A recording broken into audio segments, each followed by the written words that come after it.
Welcome to the Wealth Acceleration Podcast with your host, wealth coach Wade Reed.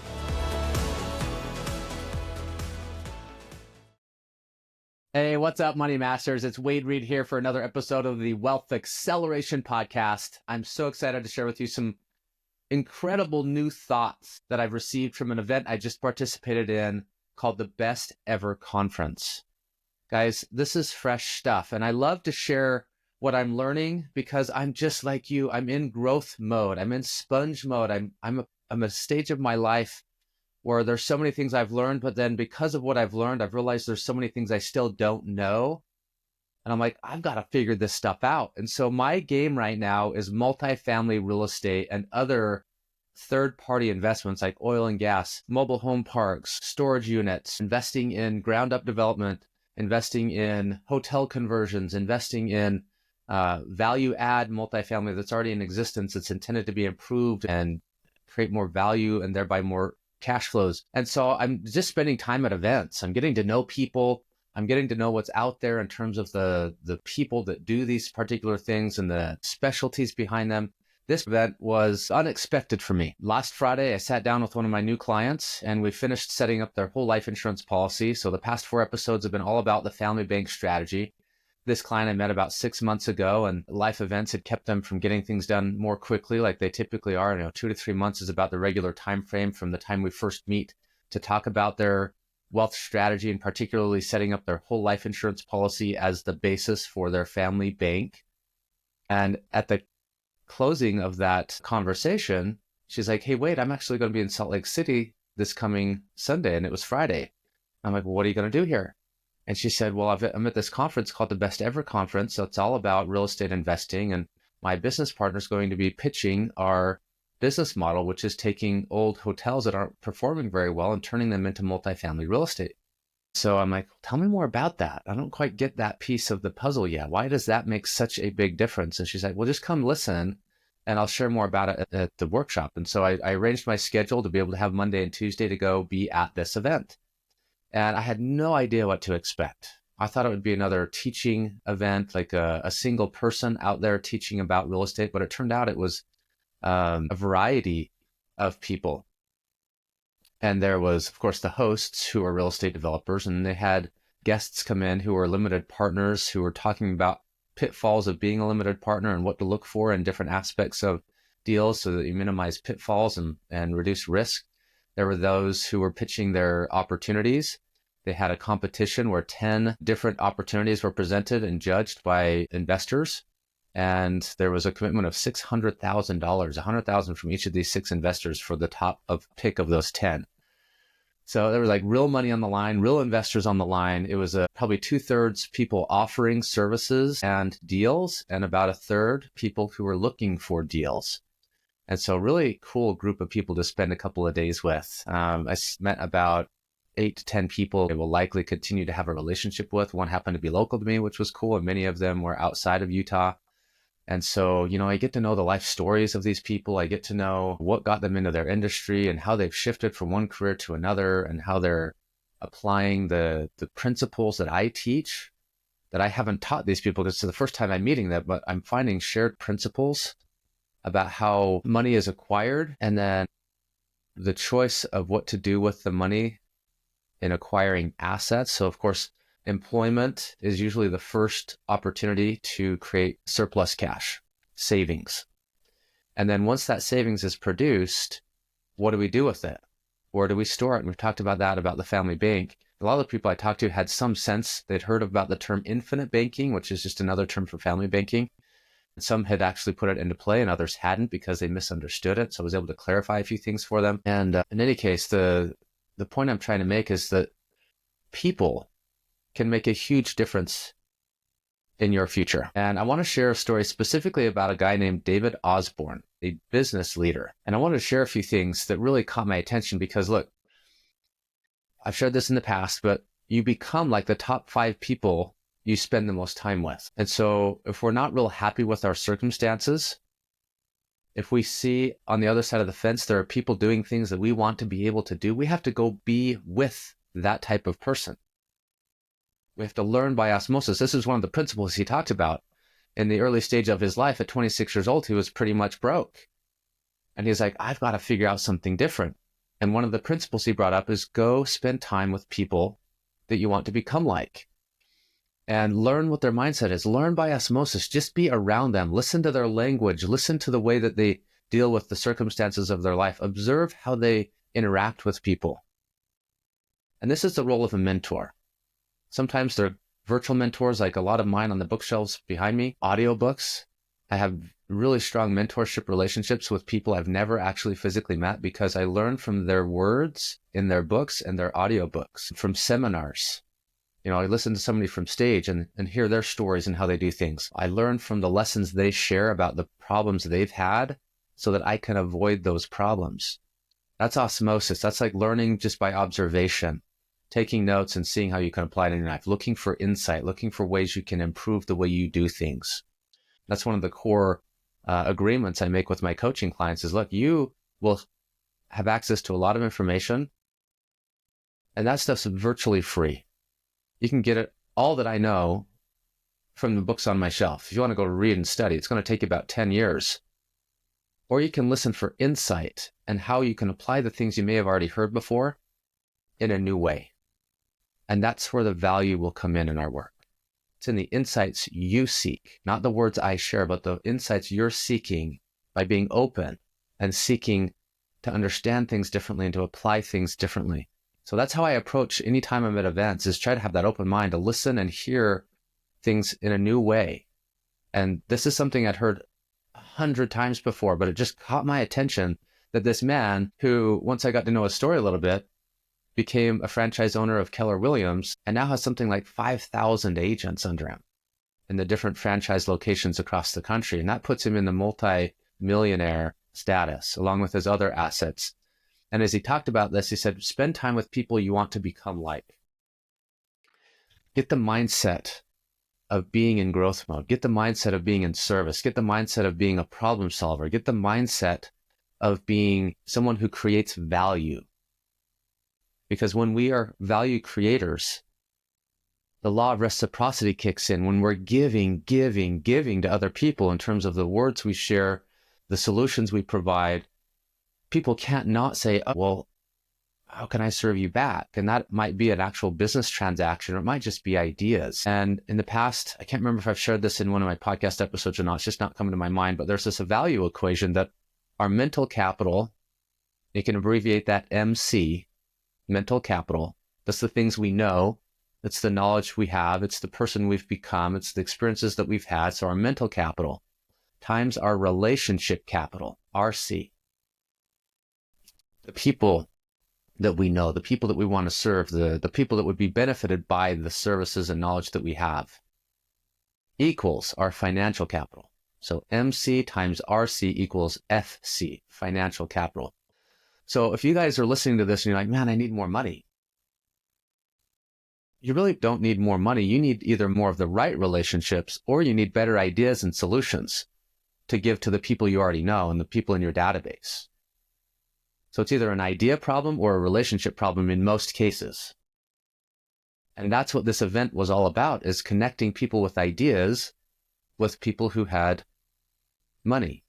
And so it was creating the relationship. This event was the relationship solution. So it was financial capital times mental capital equals relationship. So these people, the equation was just reversed a little bit. The people with financial capital came to be with the ideas of opportunities, and that created new relationships. I was one of those financial capital people going there looking for opportunities, looking for ideas, looking for, I guess, also relationships. And I got that. That's what I was looking for. So I haven't met David. I didn't get to go shake his hand. I didn't get to take a picture with him. I didn't get to, interact with him, but he became a mentor for me. And I'm spending time with him in his space as he spoke for 20, 30 minutes. Okay, the next thing you talked about besides spending time with people that you want to become like is to put gravity on your side. And what he meant by that was decide to do something, and if it's important enough to you, you'll create accountability around it by putting yourself in a group of people that are doing that thing. So if you want to improve your health, for him, one of the big things in his life was he wanted to be as healthy as possible because he knows by watching other people who have become financially successful that they've neglected their health. And what's the point? If people give up their health to get wealthy, then they give up their wealth to get healthy. That's stupid. That is absolutely ridiculous. Be healthy mentally, physically, emotionally, socially. Make sure that you don't do anything that degrades from your family dynamic. No success outside your home will ever compensate for failure in that home. Giving up a love relationship, a marriage, relationship with children, missing their events for money? Stupid. Never. I mean, yes, we need to have our basics taken care of, but if you're giving up opportunity to be with your family, with your loved ones, the people that care most about you and that you care most about for money, guys, we have our priorities wrong if that's the case. You will never, ever recover from missing out on relationships. When you look back on your life and you ask yourself, was the extra $100,000 worth it for missing out on so many things in your life?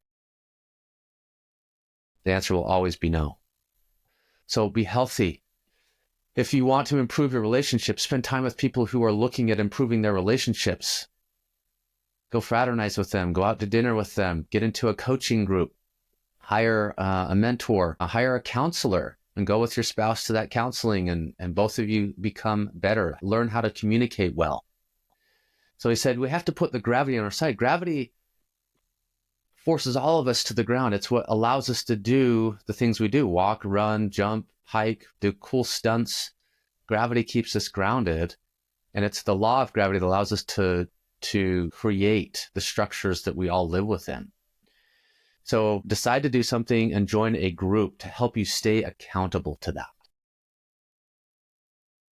I'm building a group, guys. If you're listening to this, the time has come. I'm building a group. You guys can be a part of that group if you want to be. It's going to be a paid group. And I'm going to be offering group coaching services aside from my one-on-one. And I want to do that because I can't serve enough people if I do it all just one-on-one. And that's part of the reason this podcast exists, because I just have to share what I know.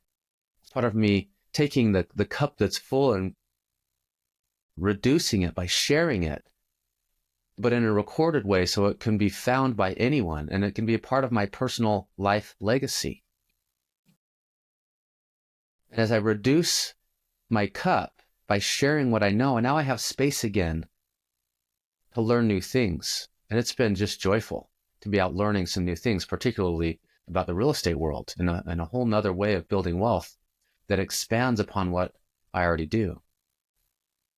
Okay, third thing, to grow wealth, you have to start today, not yesterday, not tomorrow, today, to manage your money well. You have to manage your current wealth so that you have some savings. Savings is what we use to invest. The leftover money, sometimes it's done very haphazardly. In fact, in most cases it is. And only 1% to 2%, sometimes up to 5% of household income is being saved. And that's not enough, guys. You have to become deliberate enough to save 10 to 20%. And if you're not doing that, you're either not earning enough income or you're wasteful and lazy about how you're managing money. If you want to become wealthy, not just financially wealthy, but wealthy in your life, in your physical, mental, spiritual, and social areas of your life, you've got to manage it well. And you've got to spend time with people who are managing it well, so you have the accountability and the guidance and mentorship of other people, peers, whether paid or not. You need to spend time with those people so you are accountable to it. So this is a principle that he taught. And then once you have some savings, you need to buy assets that can create both equity growth, appreciation is another term for that, as well as cash flow. And then you start to replace your income from your 9 to 5, if you're an employee or you're a business owner working in your business. We have to buy assets. And if you're a business owner, buying assets looks like hiring people, looks like buying more equipment, adding new services, expanding into another location. Maybe it's buying your own building and then eliminating the rent from somebody else, and you get to pay it to yourself, and thereby you own the building. That's the purchase of an asset. Assets are what create wealth. And in order to buy assets, you have to have a conversation. So one of the things I learned from one of my mentors I spent 9 years with, working under him, his name was Garrett Gunderson. Garrett, if you listen to this by chance, thank you. You've created so much value in my life. I love you, brother. One of the things that you've shared always is that wealth is built through conversation. No transaction's ever done without some form of communication, and usually it's a verbal conversation. That's where trust is built. When we meet face to face, when we exchange value with one another, when we get to know one another, when we share deeply with one another. Wealth is built through conversation. The conversation leads to a transaction. The transaction leads to the purchase of an asset. An asset then becomes online, not the internet online. It just, what I mean by online is it becomes active. It becomes a useful asset that people get value from. And in the multifamily real estate space and its ancillary, what do you call it? Like adjacent things like hotel conversions and multifamily and mobile home parks and townhome projects and all that stuff. It provides housing for people. And right now we're largely in a housing crisis in Utah. I think other cities are in the same boat where people are leaving some parts of our country into other parts of the country. Utah is one of those where we have a mass immigration from other states and we have a shortage of housing here. And so developers need to exist. And I'm learning what that looks like so that I can either participate in a partnership as an active partner or perhaps in a limited partnership. And that only can be done because there's surplus that's been created by managing money well. And then by setting an intention to seek it out. Guys, listen, if you're wondering where wealth is, it's all around you. You just need to open your eyes. Then you need to ask some questions. You need to be brave enough to talk to the person you think has some level of wealth and say, hey, what are you up to? It seems like you have some financial resources in your life. Seems like you manage things well. Can you tell me about that? What do you do?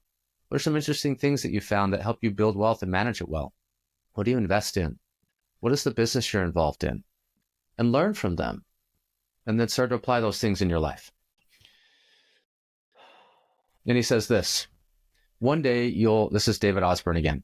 One day you'll need to give your full time to managing your assets. So you might as well start now. If you want to become wealthy, your job changes from day-to-day employee to once you've acquired enough assets, you shift from being an employee of other people to being, in essence, an employee of yourself, managing your assets. And of course, there's a lot more freedom in that, but you still have to learn to manage those assets because nothing's truly passive, guys. You hear about mailbox money and owning real estate. No way. Like I've been around this myself many, many times. I know my peers who talk about their tenants and problems with tenants and people not paying and governmental and societal economic changes. Real estate's a very active thing. Business ownership is a very active thing. And whether you're managing the business directly by being involved in it or by managing the people who are running it, you're still involved. And it ought to be something you absolutely love to do. Otherwise, it's drudgery. And if it's drudgery, get out. If the job you're doing is not what you love, decide what it is you love and find a path out. Build some financial resources and savings so that you can choose out, so you have the freedom to do that. And then lastly here, it talks about a 5-year vision. You'll go back to my very first podcast. I talked about the value of a vision statement. And this guy talked about having a vivid vision. And in a mentorship I'm in personally, talked about having a vivid vision, looking at 5 years out. Try not to go too much further than that, or a little bit shorter is fine as well. 1 year, 2 years, 3 years, 5 years. But within 5 years, there's so many variables that happen. And that's a reasonable enough time. You can think that far ahead. You can imagine what that looks like. And so he said, write this statement down. It's whatever the year is. In this case, 5 years out, it's 2030. So it's 2030 and the past 5 years have been like ... And you write what all the things are that have occurred. Not might occur, but have. We write it as if it has already occurred. And in doing so, when we write a vision as if it's already occurred, we're telling the brain that it has. And the brain believes us. And as the brain believes it, it goes into the subconscious, and the subconscious has to do what it takes for that to occur because it's already occurred. It's already been stated. It's already been declared. The intention has been completed by virtue of speaking it out loud or writing it down, and the combination of those two. Describe how everything has been, the age of your children, the things that they're involved in, the things you're involved in, the things that you have accomplished, the relationship you have with your spouse, the relationship you have with your community, the type of house you live in, the kind of cars you're driving, the relationship you have with your church life and your community. Get super clear on that stuff, guys. This is a process I've done many times and I'm involved in right now in rewriting a vision. And every time I do this, things just click, click, click so much quicker than if I just let it sit out there and kind of ethereally hoping that things will change. And I wish I'd done this every single year of my life. I think things would have happened faster for me than they have, but that's life. Sometimes you get a little bit lazy, you maybe get busy doing things day to day and don't have the mental capacity to think about your vision. But guys, it's worth it. It's absolutely worth it to spend some time developing a clear picture of what your life looks like in the future. Now, there's neuroscience behind this. A guy by the name of Joe Dispenza, one of my favorite teachers, and he has empirical evidence, meaning it's measurable evidence, brain scans that he's done on thousands and thousands of people during some of the experiences of describing what it looks like in their future. And it lights up parts of the brain that are lit up when they talk about things that have already happened in their present day. What that means is the brain is firing and wiring, meaning that's a fun term for what we think about comes about. What we create in our mind and ahead of time tells the brain that it already exists. And so it starts to wire together the today and the future and link those things so that as the neural pathway gets more and more common, just like walking on a hiking path somewhere, things get worn out, the trail becomes clear. And that's what most foot traffic will do, is follow that rather than some new route. And so our thinking does that same thing. When we imagine today what is in the future, as if it already has occurred, the brain can now start to fire and wire a pathway that creates that future, that magnetizes it toward us, that a resonant frequency starts to vibrate literally to attract the people and the relationships, the circumstances, the resources that we need for the experience of our future to be pulled into the present day and all things that are necessary for it to be accomplished. And the subconscious is so powerful that way. So, all right, wrapping up mentorship. Choosing into a life that you love, because that's what I'm about. I believe in mentorship because it's helped me tremendously. I believe in being a conscious creator of our own life. I believe in having a deliberate approach to our lives. I believe in that our decisions today determine our destiny. And I invite you guys to pull out a sheet of paper and define what your life looks like, and then go after it. Connect with the people. Do the things that they do so that you can become that type of person, which can do nothing but get what that type of person gets, the successes that you're looking for. I believe in you, and I love you guys. I love you deeply. I love you so deeply. And I love you guys because I know that God first loved you. And I believe in God, and I believe that we are all his children. If we are his children, we are brothers and sisters. And if we're brothers and sisters, we love one another. And that's why I love you guys. I believe in you. I care about you. I want for your success. And if there's anything that's been resonating for you guys about the work that I do and you want to talk, just reach out to me. I am ready and willing and able to have a conversation with you guys. Jump on my website, go to my contact us form, fill it out, and just tell me what you're looking for. Let's schedule a meeting and let's talk. I want to help you out. And guys, watch for some new content related to, I'm going to do a financial challenge in the near future. I'll let you guys know about it. It's going to be a 3 or 5 day challenge. I'm going to do some training, and that's going to lead into an opportunity to be a part of a group. And it's going to be an exclusive group, 10 to 15, maybe 20 people. And it's not going to be cheap, but it's also not going to be so expensive that you can't be part of it. What I've learned is what we pay for, we pay attention to. And so if I'm going to give my life's work and support and train you guys, it's going to be something that's a bit of a commitment, because it's for you to be committed to yourself. It's an investment in your future. So more to come on that, guys. Have a great rest of your day, and I'll see you in the next episode.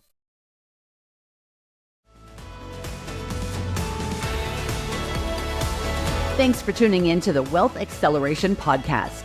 We hope the insights from today's episode help you streamline your finances and grow your wealth stress-free. For show notes from today's episode and more tips on creating a comprehensive wealth-building plan, visit moneymasterycoaching.com.